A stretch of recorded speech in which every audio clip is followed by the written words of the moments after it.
जाहीर झालाच पाहिजे।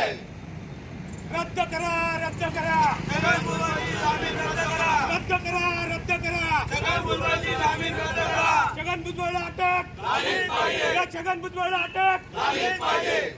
एक मराठा लाख मराठा, आरक्षण आमच्या हक्काचं नाही कुणाच्या बापाचं, आरक्षण आमच्या हक्काचं नाही कुणाच्या बापाचं। जय जिजाऊ, जय शिवराय। जय जिजाऊ जय शिवराय। मी विनोद मंग जगताप, धुळे मराठा सकल समाजाच्या वतीने आज आम्ही छगन भुजबळ हे समाजात अनुदान देण करत फिरतात आणि त्यांनी खोट्या रीतीने सुप्रीम कोर्टातून महाराष्ट्र सदन घोटाळ्यातून जामीन मिळवलेला आहे।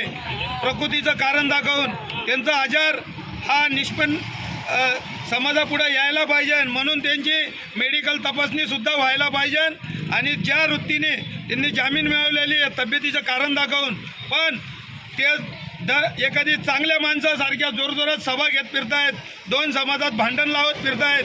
त्या कारणाने मराठा समाजाच्या वतीने आज त्यांची जामीन ही रद्द करण्याची राज्य सरकारकडे मागणी करत आहोत। धुळे मराठा सकल समाजाच्या वतीने आज जर यापुढे छगन भुजबळांनी मराठा समाजाच्या विरुद्ध बोलले, पण तुम्ही जर खोटी जामीन तिथून मिळवतात, शासनाची फसवणूक करतात, कोर्टाची फसवणूक करतात, मग तुम्ही जर दंडदांडगे तर यांची जामीन तात्काळ रद्द का नाही करावी, अशी सकल मराठा समाज धुळेच्या वतीने आज शासनाकडे मागणी करत आहोत। जय